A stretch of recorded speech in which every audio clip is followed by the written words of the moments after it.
بسم الله الرحمن الرحيم الحمد لله رب العالمين والصلاة والسلام على أشرف الأنبياء والمرسلين على نبينا محمد وعلى آله وصحبه أجمعين.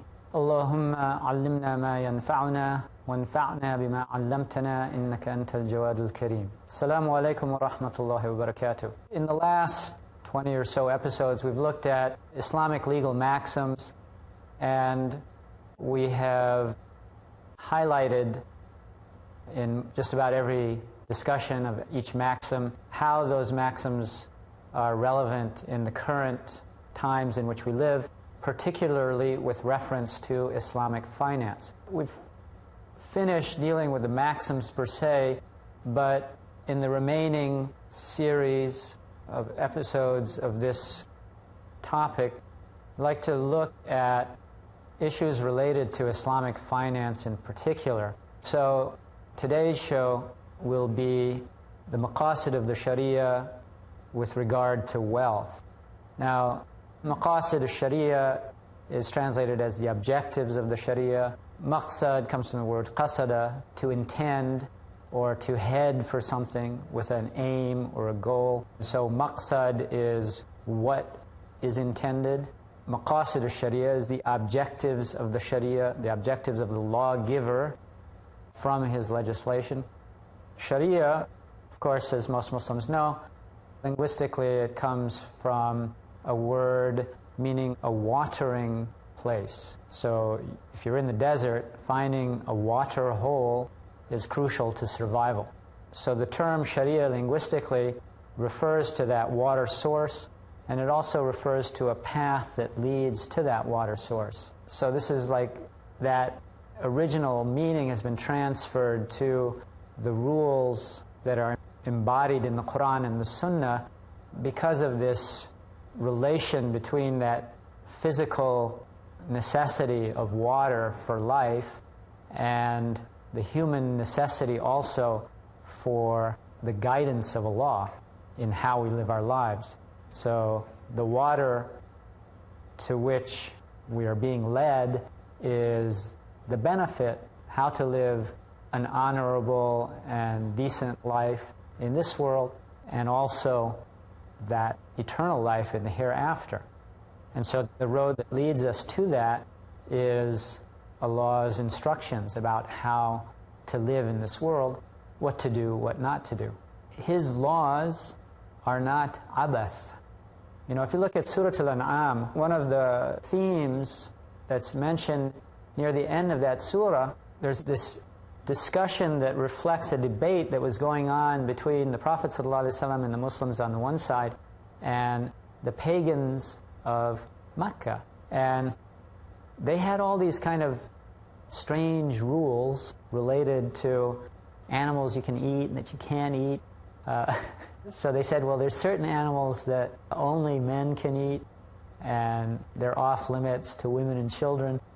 They said that if there's a fetus and it's born dead, then both men and women can eat it. So Allah, in mentioning this statement about their position, He said, سَيَجْزِيهِمْ وَصْفَهُمْ إِنَّهُ حَكِيمٌ عَلِيمٌ. Because they were attributing these rules somehow that these are divinely inspired rules, that they got, that these rules are not rules that they made up out of their own heads, but that they got it from the Lord of the universe. And so He's saying He will pay them recompense for their description. Description of who? The implied description of Allah. And then He goes on to affirm the attributes of knowledge and wisdom. Innahu alimun hakim. So these arbitrary rules that have absolutely no reason behind them, they are not befitting Allah. I mean, this goes to this major dispute between schools of Aqidah in explaining the acts of Allah. And the Mu'tazila were famous for their position that Allah is obliged to do certain things. And of course, the reaction to that would be, nobody obliges Allah. Who are you to say that Allah has to do this or that? And in modern times, there was a a reprise of this same kind of debate. There's this famous debate that went on between Albert Einstein and Niels Bohr. They were two of the greatest scientists of the 20th century, and Einstein, of course, he came up with the theory of relativity, and Niels Bohr was one of the pioneers who really led the way for quantum theory, which is describing what goes on in atoms at the subatomic level. And the picture of the world that developed out of the experiments that led to the formulation of quantum mechanics was something where you can't exactly pinpoint things. You can't know the position and the velocity of these subatomic particles at any given time.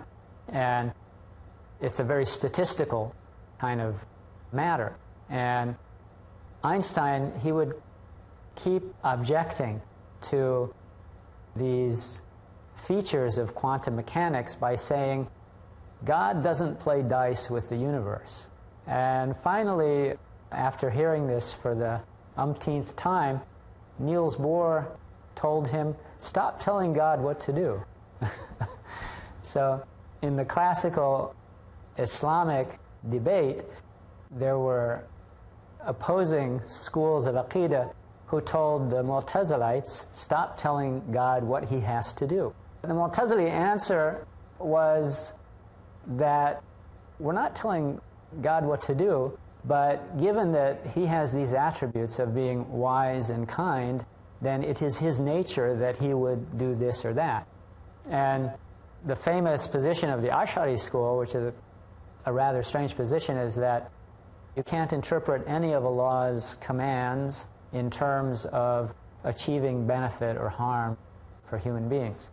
And that was a position that was rejected by the other major school of scholastic theology, which was the Maturidis. The Maturidis disagreed with the Ash'aris on this point, and they said that Allah's rules can be explained when it comes especially to things related to mu'amalat in terms of benefit can be deduced. What exactly is the wisdom behind this and that ruling? And Ibn Taymiyyah and Ibn al-Qayyim, they basically agreed with the Maturidis, and the distinction between all of those who agreed seemingly with the Mu'tazilis on this issue, but are considered from Ahl Sunnah, was that they said that Allah, he does these things tafaddulan, that it is from his overwhelming grace that he makes those kind of rules, that he's not obliged to do them. As we already mentioned, the Mu'tazilis have the angle by which they would respond to that. At any rate, the whole issue of is there wisdom behind the laws of the Shariah, if we look at this issue in the contemporary debate, for people associated with Islam and promoting Islam in a society, to take the position that these are arbitrary rules, it's basically tying your hands behind your back in the context of the contemporary debate, because the argument of secularists and anti-Islamic forces is that these rules are arbitrary and outdated. And if somebody says, well, that's just the way it is, obey it whether it destroys you or not, don't worry about whether it's good for you or bad for you, it takes away one whole strategy by which the pro-Islamic forces in these kinds of debates can present their case.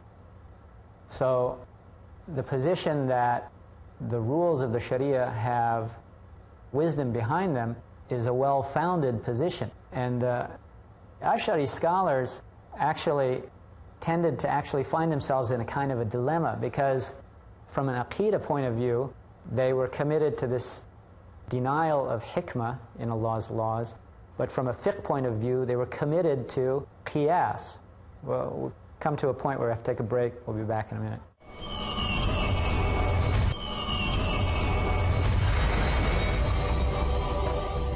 Assalamu alaikum wa rahmatullah. So we're talking about the kind of a bind that the Ash'ari scholars got into because when it came to Aqidah, they said, no, there's no explaining Allah's laws in terms of wisdom and maslahah, benefit for mankind. So in that area, they were denying that whole concept of the rational basis for the rules of the Sharia. But these scholars also were fuqaha, and when it came to fiqh, they accepted qiyas as a legitimate form of legal argument. Well, what is qiyas? Qiyas is identifying the ruling for a case about which there is a Sharia text, and then determining, well, what's the reason for that law? What is the sabab? What is the illah? What's the ratio legis? I don't know how you pronounce it exactly because it's a Latin term. But in Arabic, the illah, what's the illah of that hukum? What's the reason for the effective cause of that law? If you identify that and you have a new case that is not covered by that specific text, but they share the same effective cause, then the ruling from the first case can be applied to the new case. Now, qiyas is a valid form of legal reasoning, and one of the masalik al-illah, one of the ways by which the illah is identified is that there's munasaba. There's some rational relationship between the rule and the effective cause. And that rational basis goes back to maslahah. And Imam al-Ghazali, he mentioned what it is that the Sharia considers to be maslahah, which is the preservation of life, the preservation of religion, preservation of the intellect, preservation of progeny, and the preservation of wealth.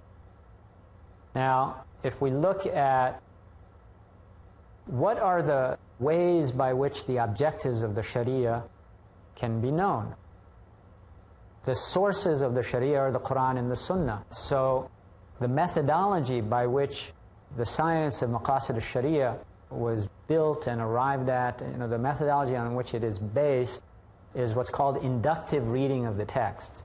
So people who are fiqh scholars, their concern tended to be juz'i. Okay, here we have a case, particular case. What's the rule for it? Okay, let's look for the evidence. Okay, there's a piece of evidence here that relates this from the Quran, this from the Sunnah. We put together 5 or 6 pieces of evidence, and we arrive at a ruling for this case. So it's sort of like using a microscope. You're focused in on a detailed case, detailed issue. The methodology for maqasid al-Sharia is a survey methodology, which is, okay, there's a rule here, and that's the effective cause. There's a rule here, that's the effective cause. And you start to see the same effective cause for this rule is present in this rule. And taking this survey, you start to build up a recognition of patterns in the Sharia. Now, if we compare that with qawaid fiqhiyya, there's a similarity in the methodology there. Qawaid fiqhiyya is a survey of the rulings of jurists on many, many topics. That's how the maxims were extracted from these surveys of ruling. Maqasid al-Sharia doesn't look so much at the rulings, it looks much more at the evidence, and it pulls out the illah from numerous texts and correlates them. Now, one of the features of Sharia texts is that sometimes the illah is mansusa, which means that Allah identifies the reason for the ruling. And sometimes He doesn't. Like, for instance, with the riba, the reason for the prohibition is not explicitly stated. But with regard to the distribution of fay, a form of ghanima, it mentions various categories. The verse in Surah Al-Hashr mentions various categories who are recipients for this form of wealth, and then it mentions the reason behind it. كَيْ لَا يَكُونَ دُولَةً بَيْنَ الْأَغْنِيَاءِ مِنْكُمْ, in order that that wealth should not just become something that's circulated among the rich amongst you. So that's an example of illah mansusa, or hikmah mansusa. the wisdom behind that ruling. So what happens if there's a ruling or there's a text with a law and the illah, the effective cause, is not explicitly stated in the text? Well, then that requires exertion of legal reasoning in order to extract or arrive at a reasoned deduction about what the illah would be in that case. Now, scholars who say that everything in fiqh should be qat'i, 100% certainty, like Ibn Hazm, the Zahiri scholar, scholars who take that point of view, they reject this whole process. They say there's too much human intellect involved in this process. It's too speculative, and therefore all of it is saying about a law what you don't know. That's a minority opinion because, as Imam Ash-Shafi'i repeatedly made the point, one of the points of his book Al-Risala is that fiqh issues in most cases are dhanni. There is an element of uncertainty to them. They're not 100% certain. They're based on preponderant evidence, not what's called qat'i, or perspicuous evidence. Now, what happens when you use maqasid al-sharia along with usul al-fiqh and the detailed evidence is that you get, maqasid gives you a framework by which to understand the place of particular detailed rulings in the overall picture of the sharia and the objectives of the lawmaker. And so if you don't use maqasid al-sharia in ijtihad, then you end up having these ultra-literalist rulings, and if you abandon the detailed evidence and the rules of usul al-fiqh and you say, okay, we're just going to use maqasid al-sharia to make ijtihad, which is one of the hallmarks, actually, of some of the contemporary people who give opinions on fiqh issues, usually from some kind of non-sharia educational background, that those people end up sort of trampling over things which are settled issues, and they take great liberties with the sharia, which could involve disregarding sharia texts or just overriding them based on terms like maslaha and darura without those terms being defined properly and the parameters for them being put in place and being mobilized when discussing detailed evidence, or twisting the meaning of sharia text to meanings that the wording cannot carry except with a concerted effort to ignore the obvious meanings. If we look at some of the divisions of the goals of the sharia or the purposes of the sharia, Ibn Ashur mentions 4 ways to categorize them. One is the objectives of the lawgiver, and there's also the objectives of the mukallaf, the subject of the law. So the sharia doesn't deny that the mukallaf has valid objectives, but the lawgiver has objectives and the mukallaf has objectives, and if there's some case of conflict between the two, then the objectives of the lawgiver have precedence over those of the objectives of the subject of the law. And then there are some objectives of the sharia which are primary, and there are others which are secondary. Tab'iyya, we mentioned in one of our earlier episodes, at-tabi'u tabi'un. So one of the meanings of tabi' is secondary. And so if there's some kind of a conflict between primary and secondary objectives, then the primary objectives would take precedence. There are certain objectives which are amma. They're present throughout. They're objectives that run through the whole sharia. And then there are certain objectives which are particular to a particular aspect of the sharia. So again, those overall comprehensive purposes would have greater precedence, inshallah. And then there are certain maqasid which, for sure, we know that's a maqsad of the sharia. And there are some which are dhanni, they're speculative. The way at which they're arrived at is based on a preponderance of supposition, but they're not 100% sure. So in that situation, that which you're sure about would always take precedence over that which you are unsure of. So that's an overview of the maqasid of the Shariah as a whole, which we need to understand before we get into looking at the objectives of the Shariah with regard to wealth itself. Now, we won't have time to get into much of this because we're near the end of this episode. We'll get into it in much further depth in the next episode, inshallah. Assalamu alaikum wa rahmatullahi wa barakatuh. Allahu a'lam.